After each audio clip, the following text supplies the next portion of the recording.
ദൈവനാമത്തിലേവർക്കും സ്നേഹവന്ദനം. വീണ്ടെടുപ്പ് എന്ന പഠന പരമ്പരയുടെ 4ാമത്തെ അവതരണത്തിലാണ് നാം ഇപ്പോൾ എത്തി നിൽക്കുക. വീണ്ടെടുപ്പ്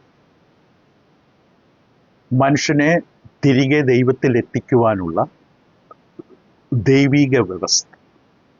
ദൈവം ഒരുക്കിയ വ്യവസ്ഥയാണ്. എന്തിന്?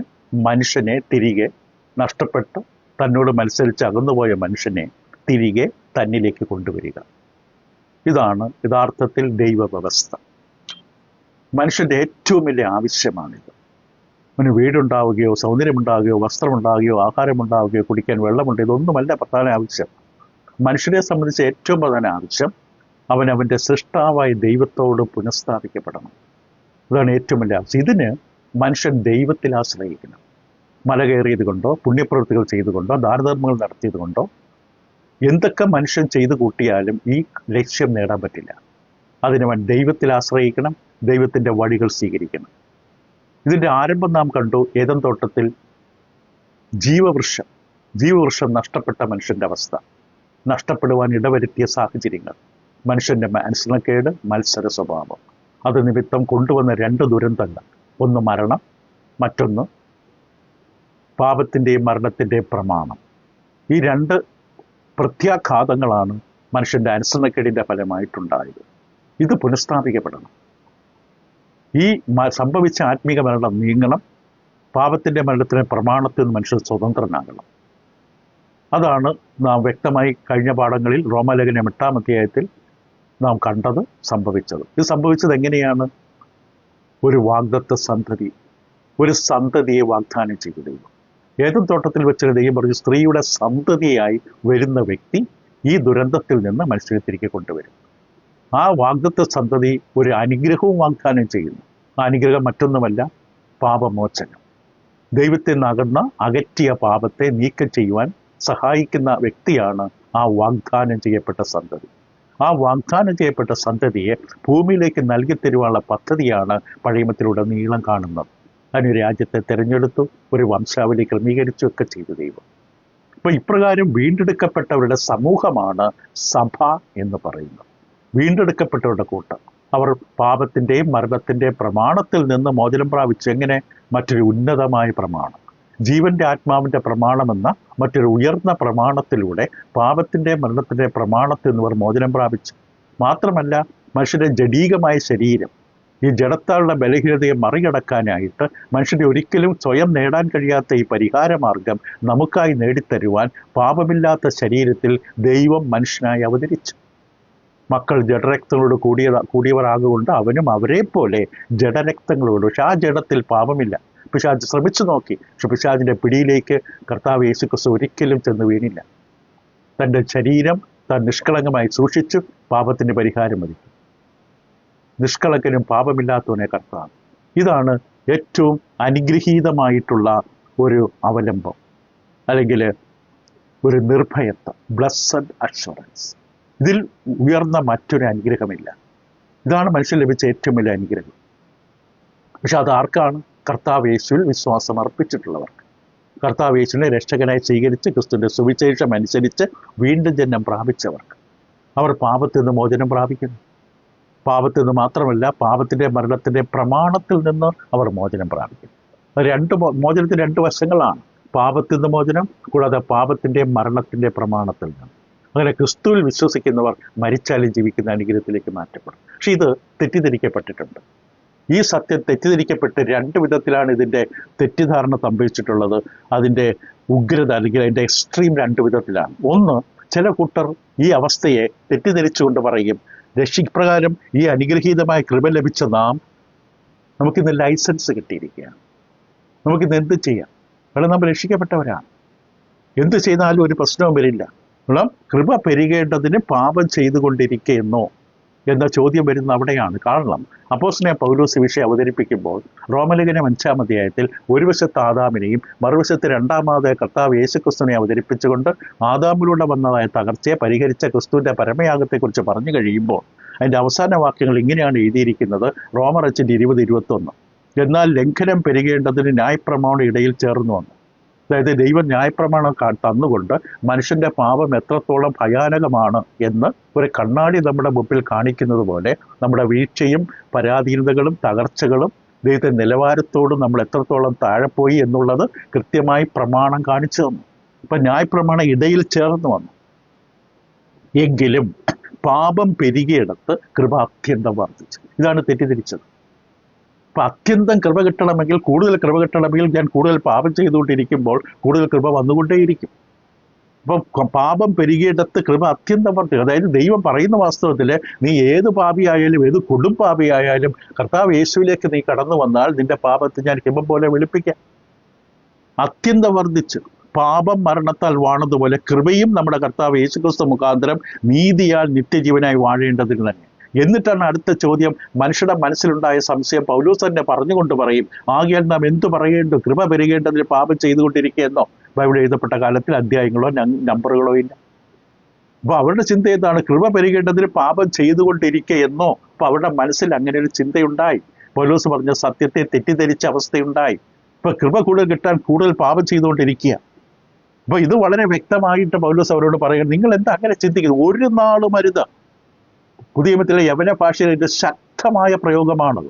ഒരു നാളും അരുത്, അങ്ങനെ ചിന്തിക്കുക പോലും ചെയ്യരുത്. അത് ക്രിസ്ത്യാനിത്വത്തെ തകർക്കുന്നതാണ്, ദൈവത്തിന്റെ പദ്ധതികളെ തകർക്കുന്നതാണ്. ഇത് പാപം ചെയ്യാനുള്ള ലൈസൻസ് അല്ല, പാപം ചെയ്യാനുള്ള അനുവാദമല്ല. പൗലോസ് അപ്പോസ്തലൻ വ്യക്തമായിട്ട് പറഞ്ഞത് ദൈവം അതിനെ എതിർക്കുന്നു, ദൈവം ഇതിന് വിരോധമാണിത്. ഈ ചിന്ത തന്നെ ക്രിസ്തീയ വിശ്വാസത്തിന് വിരോധമാണിത്. നിങ്ങളെ പാപത്തിൽ നിന്ന് സ്വാതന്ത്ര്യം നൽകിയത്, നിങ്ങളെ വിടുവിച്ചത് പാപത്തെ തുടരാനല്ല. അതാണ് റോമലേഖനം 6-ാം അധ്യായത്തിന്റെ 23 വാക്യങ്ങളിൽ ഇതിനെ വിശദീകരിച്ചുകൊണ്ട് പറയും. എന്തുകൊണ്ട് പാടില്ല? അബദ്ധം സംഭവിക്കും, പക്ഷെ പാപത്തെ തുടരാൻ പാടില്ല. നിങ്ങൾ ക്രിസ്തുവിനോട് ചേരുവാൻ സ്നാനപ്പെട്ടവരാണ്. നിങ്ങളുടെ പഴയ മനുഷ്യരെ മരിച്ചു, നിങ്ങൾ ജീവന്റെ പുതുക്കത്തിലാണ്. നിങ്ങൾ ക്രിസ്തുവിൽ ദൈവത്തിന് ജീവിക്കുന്നവരായി നിങ്ങളെ എണ്ണേണ്ടതാണ്. പാപം നിങ്ങളുടെ ശരീരത്തിലേക്ക് വീണ്ടും മോഹങ്ങളിലേക്ക് കടന്നു വരുമ്പോൾ ശ്രമിക്കുമ്പോൾ, നിങ്ങൾ വാഴാൻ ആഗ്രഹിക്കുമ്പോൾ വിട്ടുകൊടുക്കരുത്. നിങ്ങൾ ദൈവത്തിനെ സമർപ്പിക്കണം. കാരണം നിങ്ങൾ കൃപയ്ക്കധീനരാണ് എന്നൊക്കെ പറഞ്ഞുകൊണ്ട് 23 വരെ നിങ്ങളെ പഠിപ്പിച്ച ഉപദേശ രൂപം നിങ്ങൾക്ക് സ്വാതന്ത്ര്യം തന്നു എന്നൊക്കെ പറഞ്ഞുകൊണ്ട് കൃത്യമായി ഇവിടെ കാണിച്ചു കൊടുക്കും. പണ്ട് നിങ്ങൾ പാപത്തിന് ദാസന്മാരായിരുന്നു, അന്ന് നീതി എന്തെന്ന് അറിയില്ലായിരുന്നു. ഇപ്പോൾ നിങ്ങൾ ചിന്തിക്കുന്നതിന് നിങ്ങൾക്ക് നാണക്കേട് തോന്നുന്ന അവസ്ഥയാണ്. കാരണം അതിൻ്റെ അവസാനം മരണമാണ്. എന്നാൽ ഇപ്പോൾ പാപത്തിൽ നിന്ന് സ്വാതന്ത്ര്യം ലഭിച്ച് ദൈവത്തിന് ദാസന്മാരായിരിക്കാൻ നിങ്ങൾക്ക് ലഭിക്കുന്ന ഫലം വിശുദ്ധീകരണം, അതിൻ്റെ അന്ത്യം നിത്യജീവനമാകണം. പാപത്തിന്റെ ശമ്പളം മരണമത്രേ, ദൈവത്തിന്റെ കൃപാവരമോ നമ്മുടെ കർത്താവ് യേശുക്രിസ്തു നിത്യജീവൻ. അങ്ങനെ 23-ാം വാക്യം വരെ റോമലേഖനം 6-ാം അധ്യായത്തിൽ പൗലോസ് വിവരിക്കും. അപ്പൊ ഇത് ഒന്നാമത്തെ എക്സ്ട്രീം. അതായത് നാം പാപത്തോട് മരിച്ചു.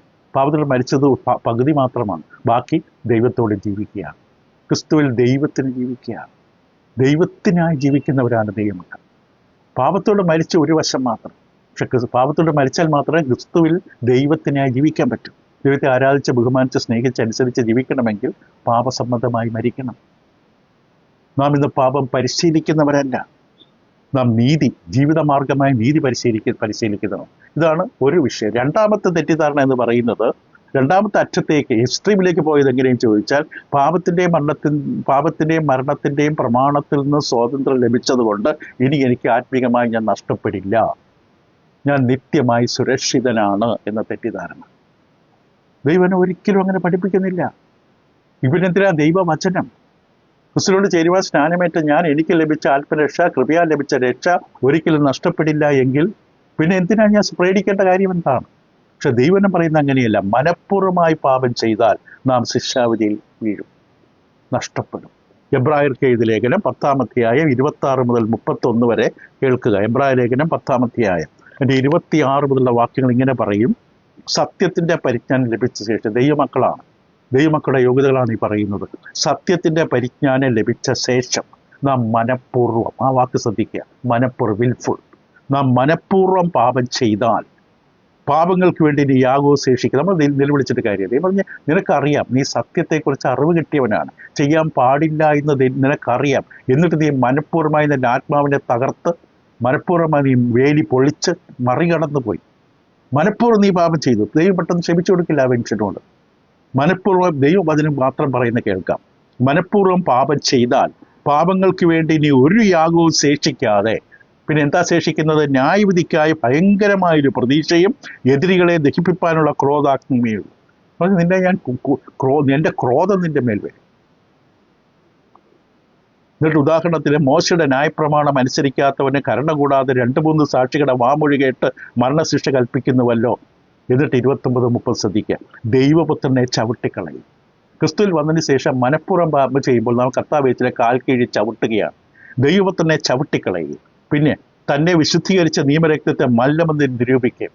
കർത്താവേശിൻ്റെ രക്തത്തോട് ഞാൻ ബന്ധപ്പെട്ടവനാണ് സ്നാനത്തിലൂടെ. ആ രക്തം എനിക്ക് ഒരു ഗുണവുമില്ല, പ്രയോജനമില്ലാത്തതുകൊണ്ട് വലിച്ചെറിഞ്ഞു കളയുന്ന അവസ്ഥ. അതിനെ മലിനമെന്ന് നിരൂപിക്കുകയും കൃപയുടെ ആത്മാവിനെ നിന്ദിക്കുകയും ചെയ്തത്. ദൈവത്തെ നിസ്സാരമായിട്ടല്ല കാണുന്നത്. കൃപയുടെ ആത്മാവിനെ നിന്ദിക്കുകയും ചെയ്യും. എത്ര കഠിനമേറിയ ശിക്ഷയ്ക്ക് പാത്രമാകും എന്ന് വിചാരിപ്പീൻ. പ്രതികാരം എനിക്കുള്ളത്, ഞാൻ പകരം വീട്ടും എന്നും കർത്താവ് തൻ്റെ ജനത്തെ ന്യായം വിധിക്കും. തൻ്റെ ജനത്തെ ന്യായം വിധിക്കും എന്നും അരുളി ചെയ്തവനെ നാം അറിയുന്നുവല്ലോ. ജീവനുള്ള ദൈവത്തിൻ്റെ കയ്യിൽ വീഴുന്ന ഭയങ്കരം. ഇപ്പം മനഃപൂർവ്വം പാപം ചെയ്യുന്ന അവസ്ഥയെക്കുറിച്ചാണ് പറയുന്നത്. മനഃപൂർവ്വം പാപം ചെയ്താൽ ആ വ്യക്തിയുടെ ജീവിതത്തിൽ വലിയ ദുരന്തമാണ് സംഭവിക്കാൻ പോകുന്നത്.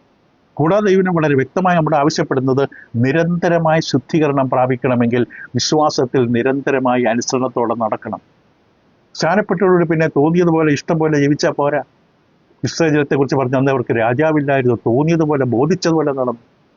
സ്നാനപ്പെട്ടതിന് ശേഷം ഇനിയിപ്പോൾ സഭയും വേണ്ട, ഒന്നും വേണ്ട, ഞാൻ തോന്നിയ പോലെ നടക്കില്ല. ആ വ്യക്തിക്ക് രക്ഷ അവസാനം ഉണ്ടാകില്ല, നിത്യരക്ഷ ഉണ്ടാകില്ല, സ്വർഗത്തിൽ പോകില്ല. സ്വർഗത്തിൽ പോകണമെങ്കിൽ ഞാൻ വെളിച്ചത്തിൽ നടക്കണം, അനുസരണത്തിൽ നടക്കണം. യോഹന്നാൻ്റെ 1-ാം ലേഖനം 1-ാം അധ്യായം 7-ാം വാക്യം. യോഹന്നാൻ 1-ാം അധ്യായം 1-ാം അധ്യായത്തിൻ്റെ 7-ാം വാക്യം. അവൻ വെളിച്ചത്തിൽ ഇരിക്കുന്ന പോലെ, ദൈവം വെളിച്ചത്തിൽ, ഇത് പരിശുദ്ധിയിലാണ്. അവൻ വെളിച്ചത്തിൽ ഇരിക്കുന്ന പോലെ നാം വെളിച്ചത്തിൽ നടക്കുന്നു എങ്കിൽ, നടക്കുക എന്ന് പറഞ്ഞാൽ ഒരു പ്രക്രിയയാണ്, മുന്നേറുകയാണ്, മുന്നോട്ട് പൊയ്ക്കൊണ്ടിരിക്കുകയാണ്. നടക്കുമ്പോൾ വെളിച്ചത്തിൽ നടക്കുന്നു എങ്കിൽ അത് സ്വയം തീരുമാനിക്കുക. വെളിച്ചത്തിൽ നടക്കുന്നുവെങ്കിൽ നമുക്ക് തമ്മിൽ അപ്പോസ്തലന്മാർ പറയുകയാണ്, നമുക്ക് ഈ കൂട്ടായ്മയുണ്ട്. നാം അപ്പോസ്തലന്മാരുടെ കൂട്ടായ്മയിലാണ്, അവരടിസ്ഥാനത്തിലുള്ളവരാണ്. നമുക്ക് തമ്മിൽ കൂട്ടായ്മയുണ്ട്. അങ്ങനെ ഉണ്ടെങ്കിൽ എന്താ ഒരു ഗുണമെന്താണ്?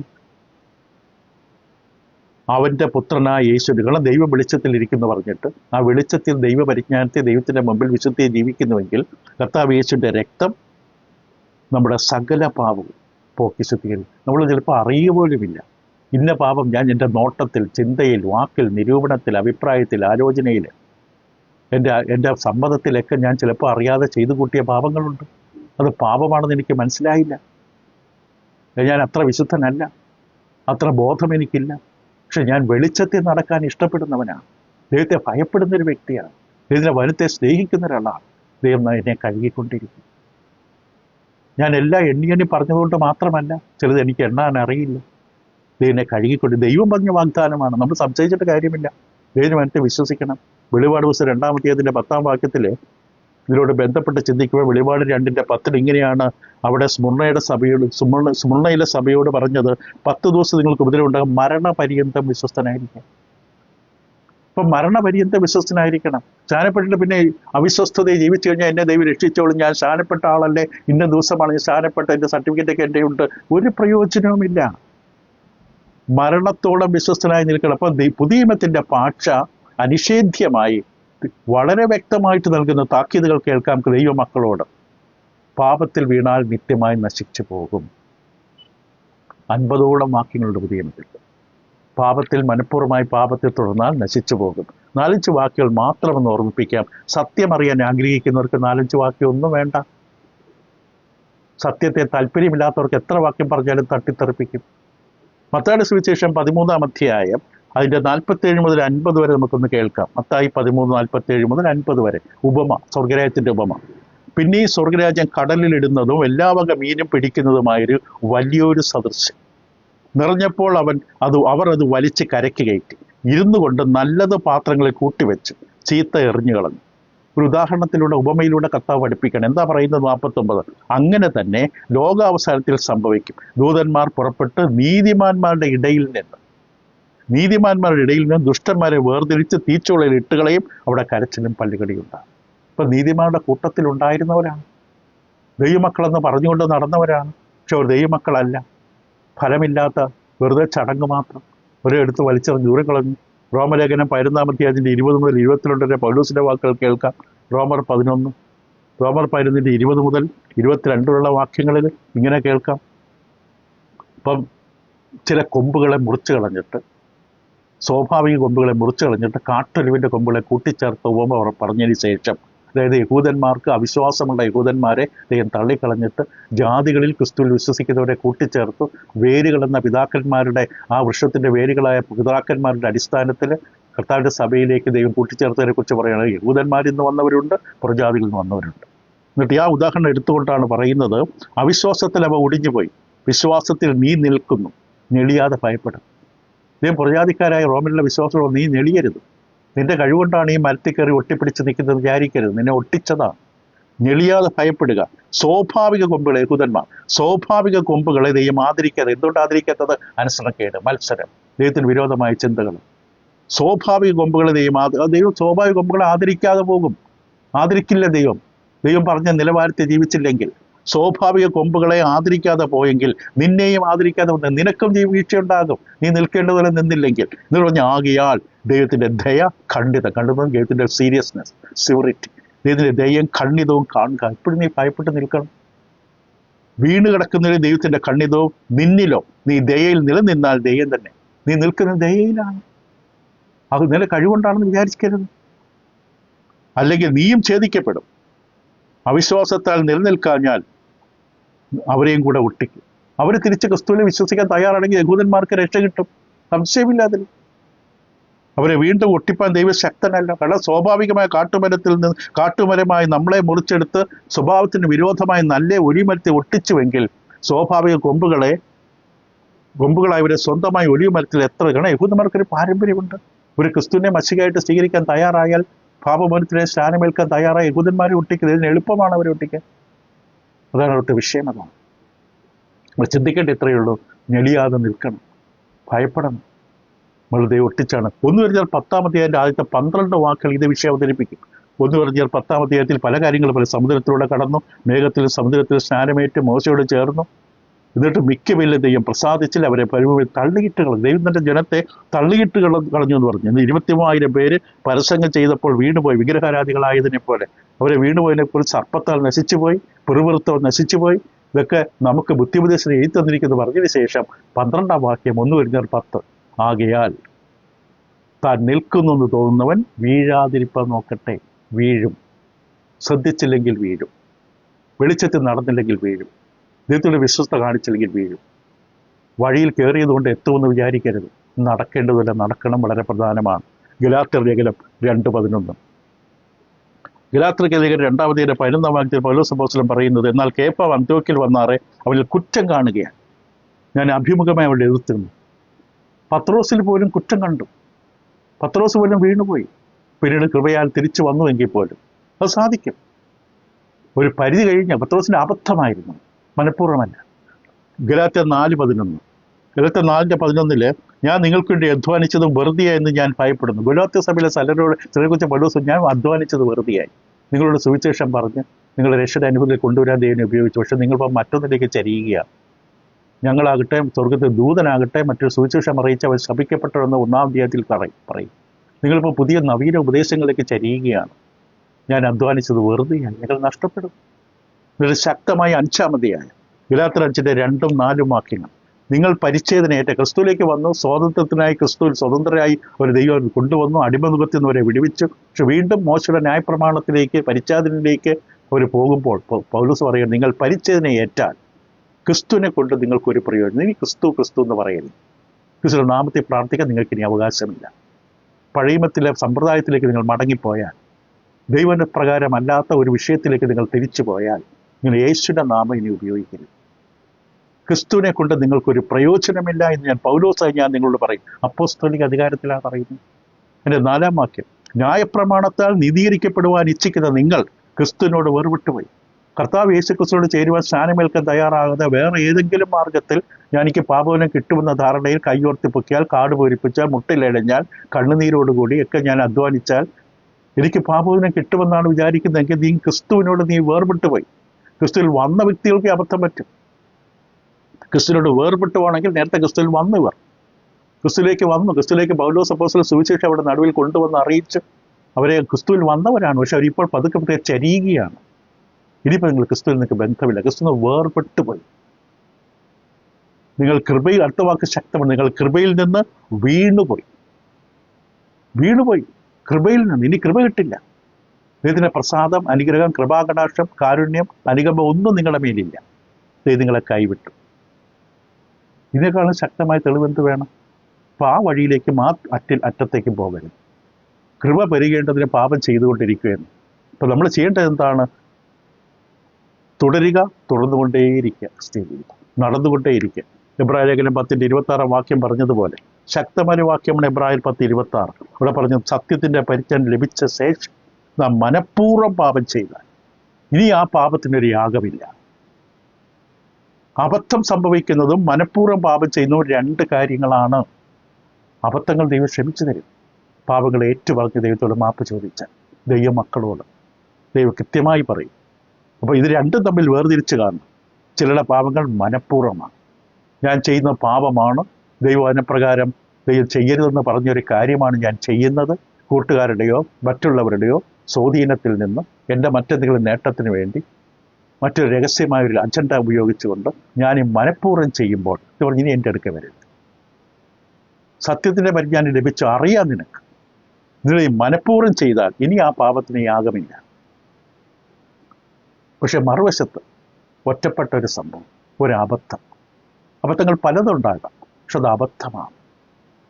പെട്ടെന്ന് അത് തുടരുന്നില്ല, നിരന്തരമായ സ്വഭാവമല്ല, റെഗുലർ പ്രാക്ടീസ് അല്ല, ഹാബിച്വൽ അല്ല. ദൈവം ക്ഷമിച്ചു തരും. യോഹന്നാൻ്റെ 1-ാം ലേഖനം 2-2 വാക്യങ്ങളിൽ, യോഹന്നാൻ്റെ 1-ാം ലേഖനം, അത് നമ്മുടെ എല്ലാം ജീവിതത്തിൽ സംഭവിക്കും. അനേക തെറ്റുകൾ ദിവസവും ചെയ്യുന്നുണ്ട്. നാം വെളിച്ചത്ത് നടക്കുന്നുള്ളത് കൊണ്ട് മാത്രം, അങ്ങനെയാണെങ്കിൽ മാത്രം കർത്താവിൻ്റെ രക്തം നമ്മളെ കഴുകിക്കൊണ്ടിരിക്കുകയാണ്. ചിലർ നമ്മൾ തിരിച്ചറിഞ്ഞ് മാപ്പ് ചോദിക്കുന്നുണ്ട്.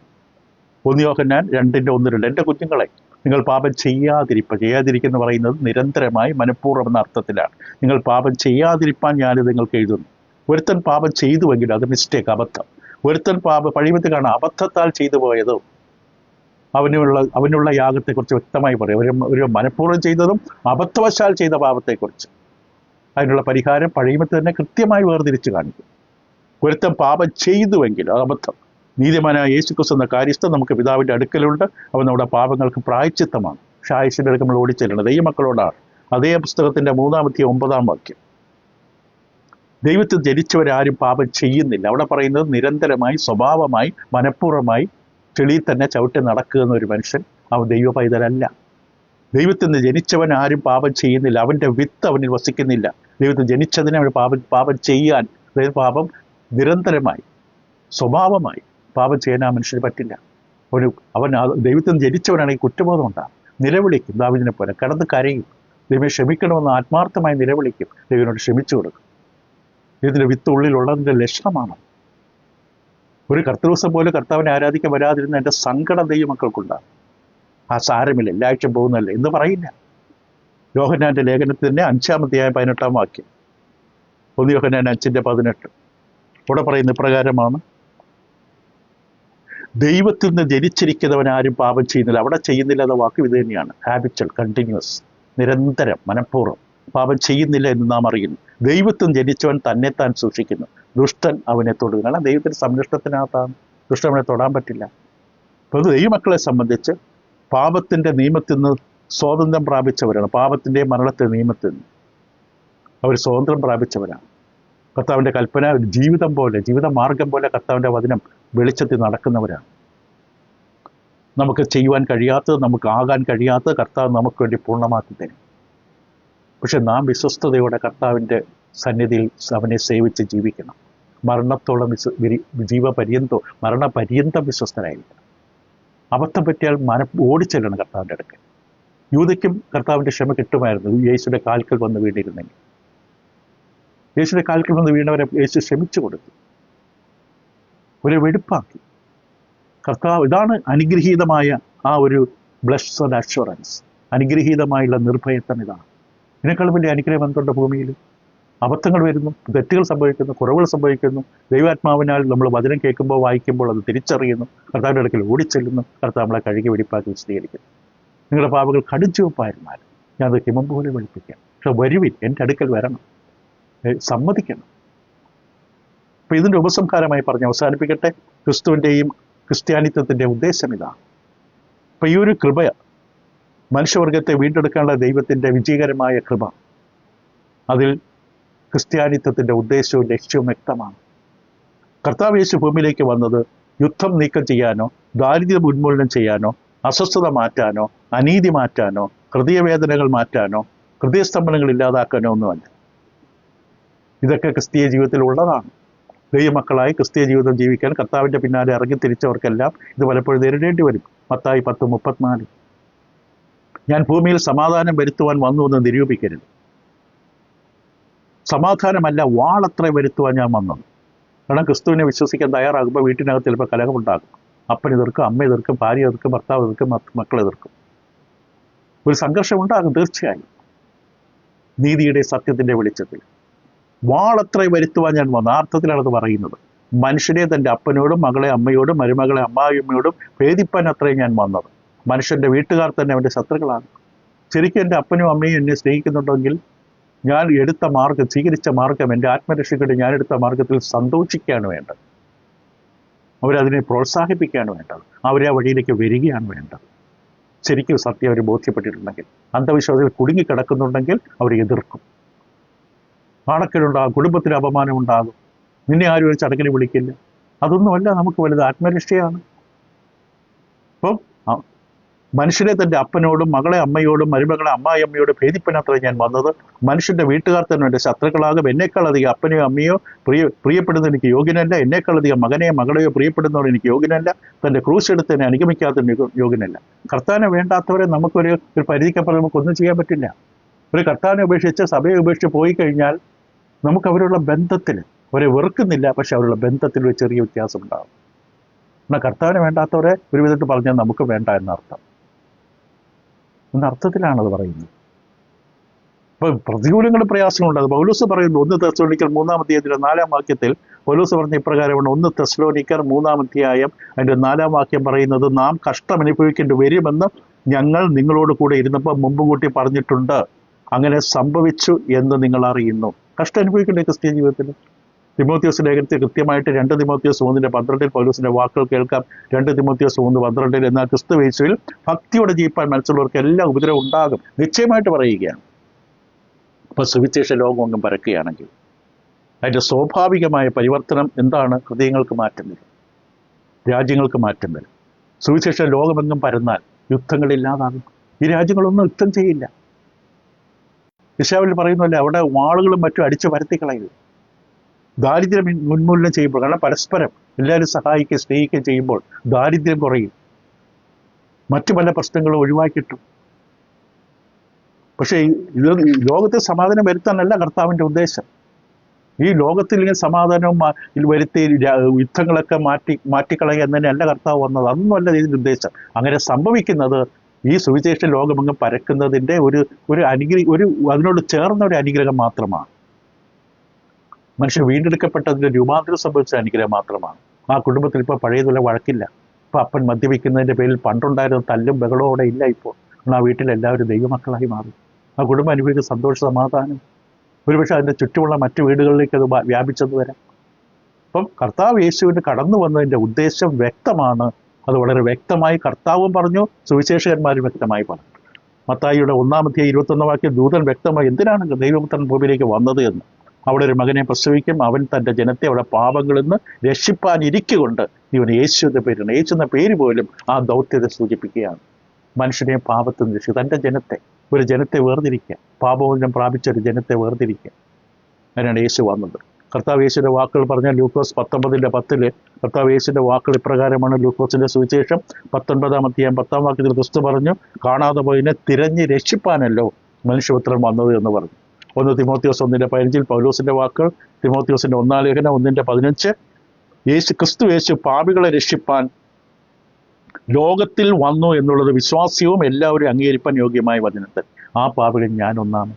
പൗലോസിന് പറയാൻ പറ്റുള്ള ഈ ലേഖനങ്ങളൊക്കെ എഴുതിയ 13ഓളം ലേഖനങ്ങൾ ഇബ്രായ ലേഖനം കൂടാതെ എഴുതിയല്ലോ. പൗലോസ് എന്ന അപ്പോസ്തലൻ പറയുകയാണ്, ആ പാപിയിൽ ഞാൻ ഒന്നാമൻ ഞാനാണ്. എന്നെ രക്ഷിക്കാൻ കൂടിയാണ് യേശു വന്നത്. ലൂക്കോസ് 10:42 ലാസറിന്റെ വീട്ടിൽ ചെല്ലുമ്പോൾ ക്രിസ്തു പറഞ്ഞു, മാർത്ത മാർത്ത, ആകുലപ്പെടുത്തില്ല, മാർത്തയോട് പറഞ്ഞു, ഒന്ന് മതി, ആ ഒരു കാര്യം മതി. മറിയ തിരഞ്ഞെടുത്തു. നമ്മളാരും ശലോമോനാകണ്ട ഈ സത്യം നമ്മളെ പഠിപ്പിക്കാൻ, ഈ പഠിക്കാൻ. കാരണം ആ ഒരു കാര്യം എന്താണ്? പാപത്തിൽ നിന്നുള്ള മോചനം. അതാണ് ഇതിൽ ഏറ്റവും വലിയ കാര്യം. എനിക്ക് പാപമോചനം പ്രാപിക്കണം. എനിക്ക് സമ്പത്തുണ്ടായാലും ഇല്ലെങ്കിലും, ജോലി ഉണ്ടായാലും ഇല്ലെങ്കിലും ഒന്നുമല്ല വിഷയം. എൻ്റെ പാപങ്ങൾ മോചിക്കപ്പെടണം. അതിനേക്കാൾ വലിയ വിഷയം കർത്താവ് യേശു വന്ന് നമ്മളെ വീണ്ടെടുക്കാനാണ്. പാപങ്ങളിൽ നമ്മളെ വീണ്ടെടുക്കാനാണ്. ദൈവത്തിൻ്റെ രക്ഷാ പദ്ധതി പൂർത്തീകരിക്കാനാണ്.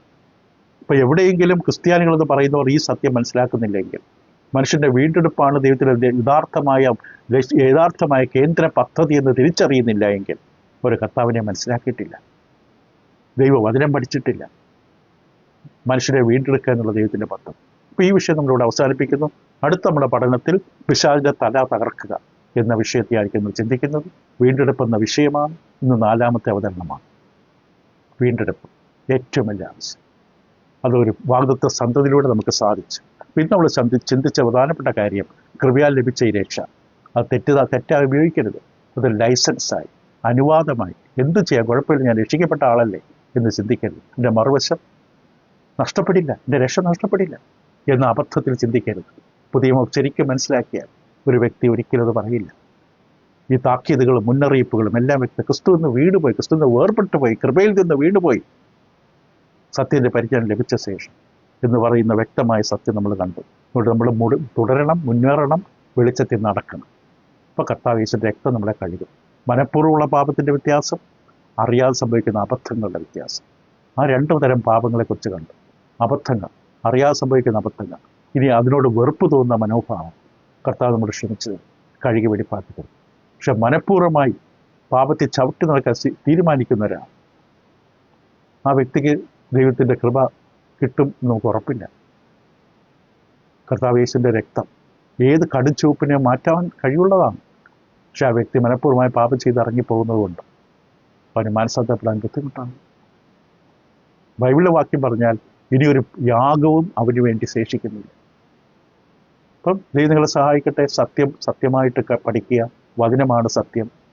അത് പഠിക്കാനുള്ള അവസരങ്ങൾ ഉപയോഗിക്കുക. ദൈവം നിങ്ങളെ സഹായിക്കട്ടെ. Thank you.